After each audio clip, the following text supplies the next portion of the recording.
Hello friends, मैं हूं सन्मय प्रकाश और आप देख रहे हैं यूट्यूब चैनल सरकारी जॉब न्यूज़। कई इंपॉर्टेंट टॉपिक है इस वीडियो में, जैसे कोविड-19 का जो सबसे खतरनाक वेरिएंट अभी माना जा रहा है ओमिक्रॉन। तो उसकी खोज किस देश के वैज्ञानिकों ने सबसे पहले की, जिससे पूरी दुनिया को पता चल गया और दुनिया सतर्क हो रही है।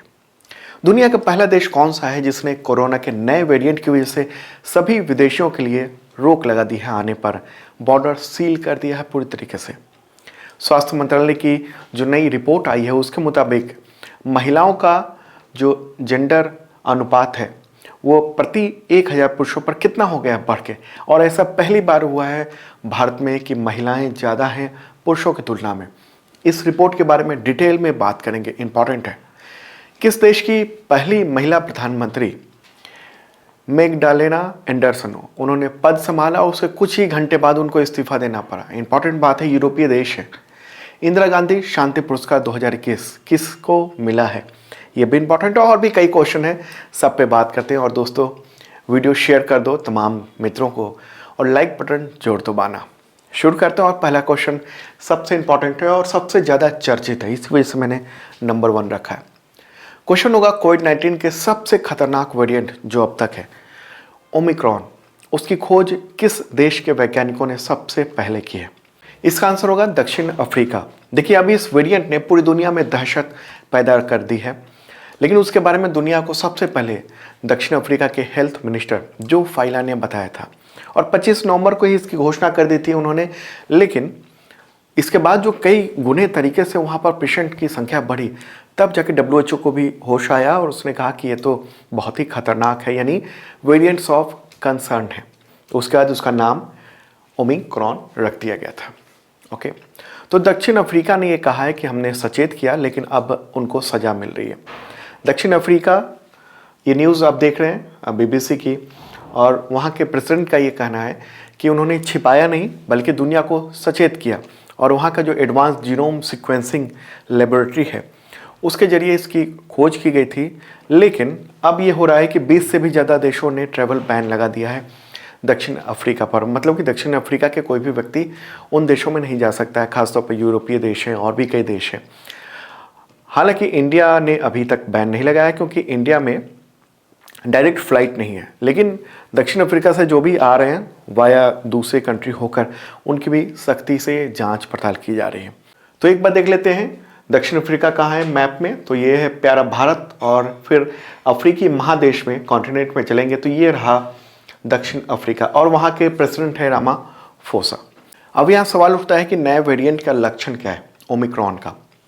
तो इस केस को सामने लाने वाली दक्षिण अफ्रीका के प्रिटोरिया की डॉक्टर एंजेलिका कोत्स, उनका ये कहना है कि जब ये जो कोविड-19 का ये जो वेरिएंट है वो सामान्य लक्षण की तरह ही होता है, और इससे पहले जो डेल्टा वेरिएंट था उसमें गंध और स्वाद की क्षमता खत्म हो जाती थी, लेकिन इसमें खत्म नहीं हो रही है, लेकिन वो इफेक्ट कर रहा है।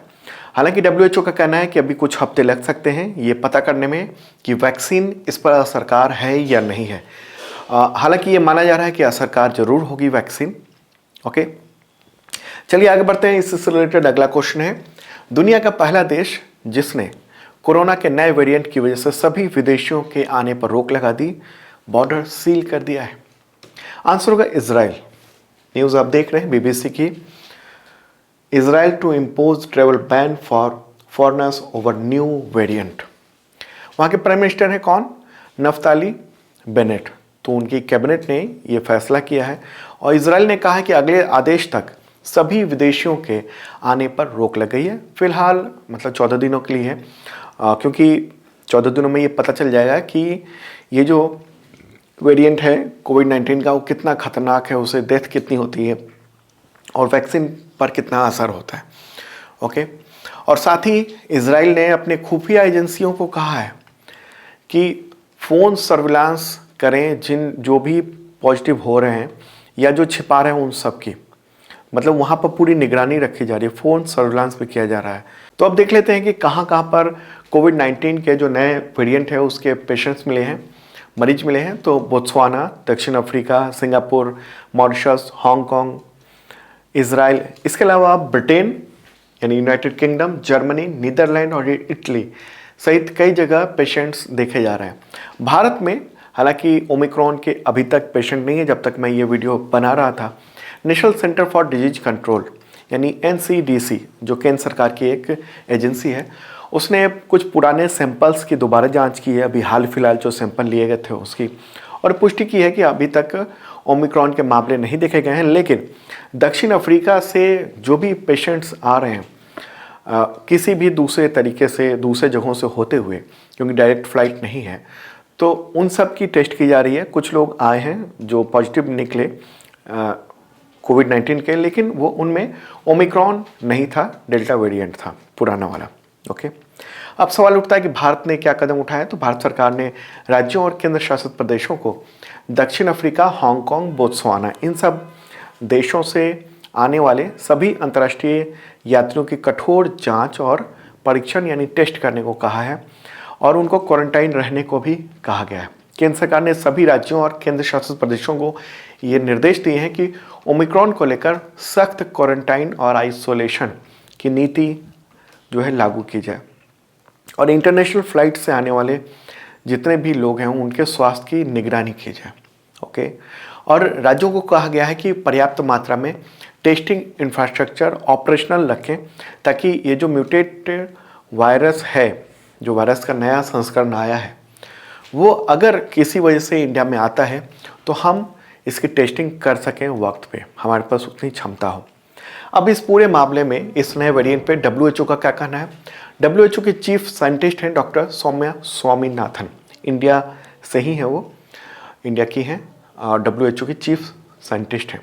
तो उनका ये कहना है कि वैक्सीन का असर इस वेरिएंट पर जरूर होना चाहिए, ऐसी संभावना है, लेकिन अभी तक साइंटिफिक डेटा आना बाकी है, इसमें 1-2 हफ्ते लग सकते हैं।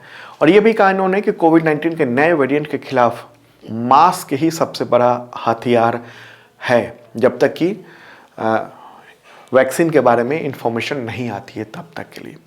तो जेब में ना रखें मास्क मुंह पर लगा के रखें, इनका ये कहना है। अब एक देख लेते हैं कि भारत में अब तक कितना टीकाकरण हो चुका है। लगभग 44% भारतीय वयस्क को, जो एडल्ट हैं, उनको पूरी तरह से टीका लग चुका है। 44% को दोनों डोज लग चुके हैं।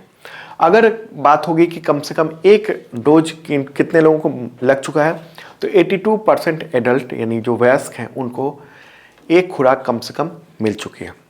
और एक और बात मैं कहना चाहूँगा कि ये वैक्सीन की जो असमानता है वितरण की, उसकी वजह से भी समस्या बढ़ी है।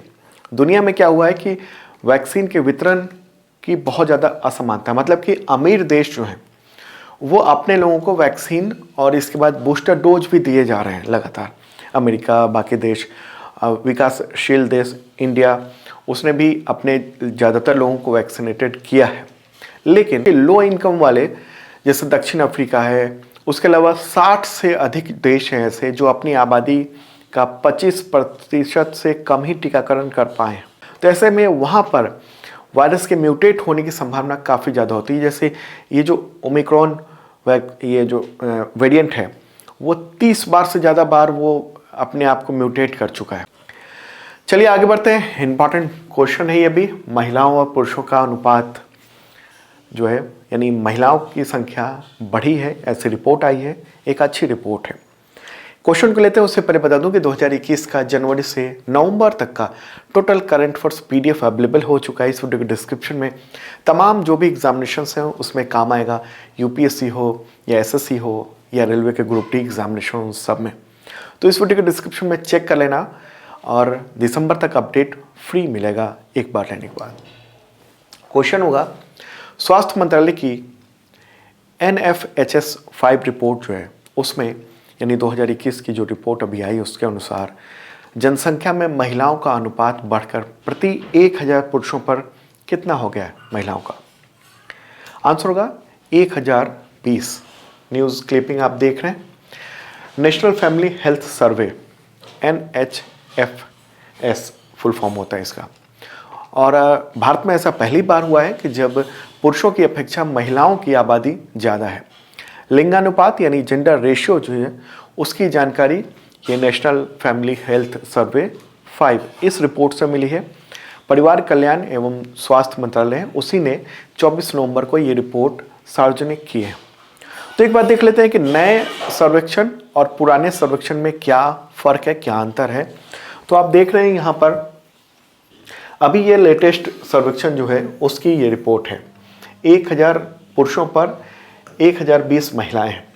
इससे पहले की जो रिपोर्ट थी NHFS4, ये 2015-16 में किया गया था। उस वक्त 1000 पुरुषों पर 991 यानी 991 महिलाएं थी। हालांकि उससे पहले भी एक सर्वे हुआ था, उसमें 1000 पे 1000 बताया गया था।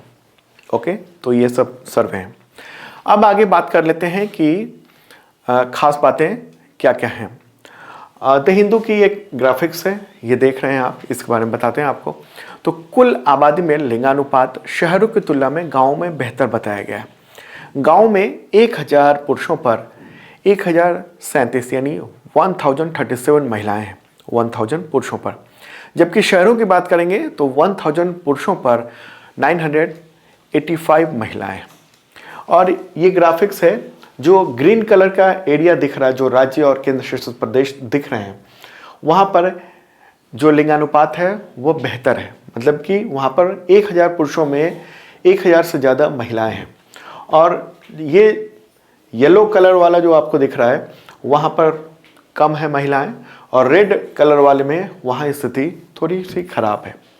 तो जिन राज्यों में पुरुषों की तुलना में महिलाएं कम हैं उनमें कौन कौन से हैं? तो गुजरात, महाराष्ट्र, अरुणाचल प्रदेश, हरियाणा, मध्य प्रदेश, पंजाब, केंद्र शासित प्रदेश जैसे जम्मू कश्मीर, चंडीगढ़, दिल्ली, अंडमान निकोबार द्वीप समूह, दादर नागर हवेली और लद्दाख ये शामिल हैं। और जो अन्य राज्य हैं उनमें महिलाओं की संख्या पुरुषों की तुलना में ठीक ठाक है। ओके, और एक और बात बताऊं कि ऐसा पहली बार हुआ है कि जब प्रजनन दर 2 पर आ गया, मतलब कि अगर दंपति यानी पति और पत्नी 2 व्यक्ति हुए, वो बच्चे को जन्म दे रहे हैं और 2 बच्चे को जन्म दे रहे हैं, तो एक तरह से बच्चा जो है माता पिता को रिप्लेस करेगा आने वाले वक्त में। लेकिन अगर 2 से कम बच्चे पैदा करने का मतलब ये होता है कि आबादी की संख्या में कमी होने की आशंका है।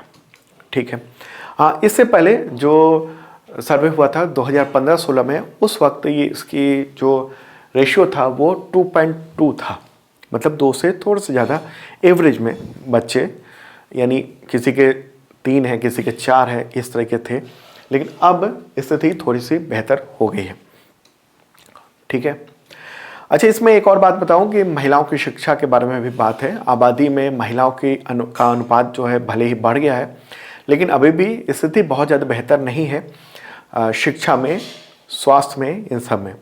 आज भी देश में 41% महिलाएं ऐसी हैं जिन्हें 10 साल से ज़्यादा स्कूली शिक्षा प्राप्त नहीं हुई है, यानी 10वीं कक्षा से आगे नहीं बढ़ पाई हैं। कितने परसेंट ऐसी महिलाएं हैं? तो 41%। ओके, 41%। ठीक है, हालांकि एक और बात है कि ये जो जेंडर रेशियो है, इसकी वास्तविक जो तस्वीर है, यानी वास्तविक जो डेटा है, वो पता चलेगा जनगणना 2021 से, यानी सेंसस 2021 से की रिपोर्ट से। क्योंकि नेशनल फैमिली हेल्थ सर्वे जो है, ये जो सर्वे हुआ है, ये नमूना सर्वे होता है, यानी सैंपल सर्वे होता है। फिर भी हम इस परिणाम को देखकर ये तो कह सकते हैं कि महिला सशक्तिकरण के जो उपाय हुए हैं पिछले कई सालों में, उसका असर धीरे धीरे हम लोगों को दिख रहा है। चलिए आगे बढ़ते हैं। और दोस्तों, कमेंट बॉक्स में ज़रूर बताना कैसा लग रहा है। अगर कोई क्वेश्चन है आपके मन में तो कमेंट बॉक्स में लिख सकते हैं। ओके, और हाँ, जिन लोगों ने सब्सक्राइब नहीं किया ज़रूर करें, और बेल आइकन दबाना मत भूलना। जिन लोगों ने बेल आइकन नहीं दबाया है ज़रूर दबाएं, ताकि नोटिफिकेशन आपको वक्त पे मिल सके। अगला क्वेश्चन है, संविधान दिवस यानी कॉन्स्टिट्यूशन डे कब मनाया जाता है? आंसर होगा 26 नवंबर। संविधान दिवस पर संविधान निर्माता डॉक्टर BR अम्बेडकर, भीमराव अम्बेडकर, उनके प्रयासों को याद किया जाता है। मुख्य आयोजन जो है वो 26 नवंबर को संसद भवन में आयोजित किया गया। ये देख रहे हैं आप, राष्ट्रपति भी पहुंचे थे, उपराष्ट्रपति, प्रधानमंत्री, सब लोग। तो ये संसद में आयोजित किया गया था। दरअसल 26 नवंबर 1949 यानी 1949 को भारतीय संविधान सभा की तरफ से संविधान को अपनाया गया था। ओके, यहाँ बात हो रही है अपनाया गया था, लेकिन 26 जनवरी 1950 को इसको लागू किया गया था। फर्क आप ध्यान रखना, क्यों मनाते हैं 26 नवंबर को संविधान दिवस? क्योंकि 1949 में भारतीय संविधान सभा ने संविधान को अपना लिया था, यानी स्वीकृत कर दिया था, लेकिन लागू हुआ था 26 जनवरी 1950 में। ओके, उस वजह से हम 26 जनवरी को गणतंत्र दिवस मनाते हैं। अगला क्वेश्चन लेते हैं, किस देश की पहली महिला प्रधानमंत्री मैग्डालेना एंडरसन, उन्होंने पद संभालने के कुछ समय बाद ही इस्तीफा दे दिया या इस्तीफा देना पड़ा कुछ घंटे बाद ही? आंसर होगा स्वीडन। स्वीडन के संसद में बजट प्रस्ताव पर एंडरसन की गवर्नमेंट को हार का सामना करना पड़ा। उसके बाद उनका जो बहुमत था वो पता चला कि अल्पमत में है, तो इस वजह से उनको इस्तीफा देना पड़ा। ये हैं first women prime minister Sweden की। एक बार स्वीडन दिखाते हैं आपको कहाँ पर है। ये रहा प्यारा भारत, और यहाँ से जब यूरोपीय देश की ओर चलेंगे तो ये रहा स्वीडन यहाँ पर। इसी के पास में नॉर्वे है, फिनलैंड है, डेनमार्क है। तो यहीं की पहली महिला प्राइम मिनिस्टर बनी थी 24 नवंबर को ही एंडरसन। सोशल डेमोक्रेटिक पार्टी है, उसकी नेता चुनी गई थी, लेकिन सदन में ही उनको कुछ घंटे बाद ही इस्तीफा देना पड़ा वहाँ पर। स्वीडन की बात हो रही है, राजधानी क्या है? स्टॉकहोम। चलिए आगे बढ़ते हैं, अगला क्वेश्चन लेते हैं। इंदिरा गांधी शांति पुरस्कार 2021 से किस एनजीओ को सम्मानित किया गया, यानी नॉन गवर्नमेंट ऑर्गेनाइजेशन? आंसर होगा प्रथम को ये अवार्ड दिया गया है। न्यूज़ भी आप देख रहे हैं। एनजीओ का मतलब होता है हिंदी में गैर सरकारी संगठन। तो ये जो प्रथम है नाम, ये भारत और दुनिया भर में वंचित बच्चों के बीच में शिक्षा की गुणवत्ता सुधार के लिए एक समर्पित संगठन है। मुख्यालय मुंबई में है और ये वंचित बच्चों के एजुकेशन के लिए काम करता है। प्री स्कूल की स्थापना करता है, जैसे बच्चे अगर स्कूल नहीं जा पा रहे हैं तो उनके एजुकेशन के लिए बेहतर करने के लिए, ताकि वो स्कूल पहुंच सकें। ओके, इंदिरा गांधी शांति पुरस्कार, उसके बारे में बताऊं। ये एक एनुअल अवार्ड है, प्रतिष्ठित है, और नाम पूर्व प्रधानमंत्री इंदिरा गांधी के नाम पर रखा गया था। और इसे कौन घोषित करता है, अनाउंस करता है, कौन देता है? तो इंदिरा गांधी मेमोरियल ट्रस्ट, इसके द्वारा ये दिया जाता है। 1968 से ये अवार्ड लगातार दिया जा रहा है, और ये अवार्ड किसी ऐसे व्यक्ति को या संस्था को दिया जाता है जिसने शांति, निरस्त्रीकरण और डेवलपमेंट में बेहतर काम किया हो। 25 लाख रुपए दिए जाते हैं प्रशस्ति पत्र के साथ में। अगला क्वेश्चन है, महाराष्ट्र का कोविड वैक्सीन एम्बेसडर किस बॉलीवुड एक्टर को बनाया गया है? आंसर होगा सलमान खान। महाराष्ट्र के चीफ मिनिस्टर उद्धव ठाकरे के नेतृत्व में जो सरकार है उसी ने ये फैसला किया है, और राज्य में कोविड-19 के वैक्सीन के बारे में प्रचारित करेंगे, और जहाँ पर लोग झिझक रहे हैं लेने से उनको संदेश देने का काम करेंगे। महाराष्ट्र की बात हो रही है, और राजधानी क्या है? मुंबई, और गवर्नर भगत सिंह कोश्यारी। अगला क्वेश्चन होगा, भारतीय मूल के किस अमेरिकी अर्थशास्त्री ने cooking to save your life इस नाम से बुक लिखी है? आंसर होगा अभिजीत बनर्जी। नोबेल प्राइज़ विजेता है, 2019 में नोबेल प्राइज़ मिला था, और ये बुक उन्होंने फ्रांस स्थित जो एक चित्रकार हैं चेने ओलिवर, तो उसके द्वारा सचित्र पुस्तक जुगनॉट बुक्स के द्वारा ये प्रकाशित की गई है, और ये पहली पुस्तक है, ये आप देख रहे हैं। ओके, अभिजीत बनर्जी। और ये खाना बनाने और उसमें जो रचनात्मकता, तो उसके बारे में इसमें बताया गया है। अगला क्वेश्चन लेते हैं, केंद्रीय गृह मंत्री अमित शाह ने किस राज्य में रानी गईदिल्यू ट्राइबल्स फ्रीडम फाइटर्स म्यूजियम की स्थापना की है? आंसर होगा मणिपुर। अमित शाह ने वर्चुअली इस कार्यक्रम में हिस्सा लिया, और ये जो संग्रहालय है, म्यूजियम, वो मणिपुर के तामेंगलोंग जिला है, वहाँ पर स्थित है। लुआंग काओ गांव जो है वो स्वतंत्रता सेनानी रानी गई दिल्यू उनका जन्म स्थान है। फोटोग्राफ दिखा दूँ मैं इनका।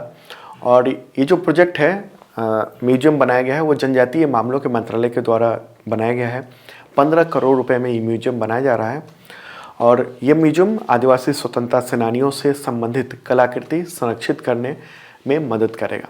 ओके, इन्होंने ब्रिटिश औपनिवेशिक शासन के खिलाफ लड़ाई में महत्वपूर्ण भूमिका निभाई थी, तो इन्हीं के नाम पर ये म्यूजियम की स्थापना की गई है।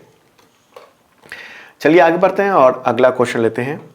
महिलाओं के खिलाफ हिंसा के उन्मूलन के लिए अंतर्राष्ट्रीय दिवस कब मनाया जाता है? आंसर होगा 25 नवंबर। ये दिवस यूनाइटेड नेशंस के द्वारा घोषित है और 2021 की थीम क्या है? Orange the world and violence against women now. तो दोस्तों ये था इंपॉर्टेंट करंट अफेयर्स। कैसा लगा कमेंट बॉक्स में ज़रूर बताना और शेयर कर दीजिए तमाम दोस्तों को। जिन लोगों ने सब्सक्राइब नहीं किया ज़रूर कर लें और बेल आइकन दबाना मत भूलना। मिलते हैं कल सुबह ताज़ा तरीन वीडियो के साथ।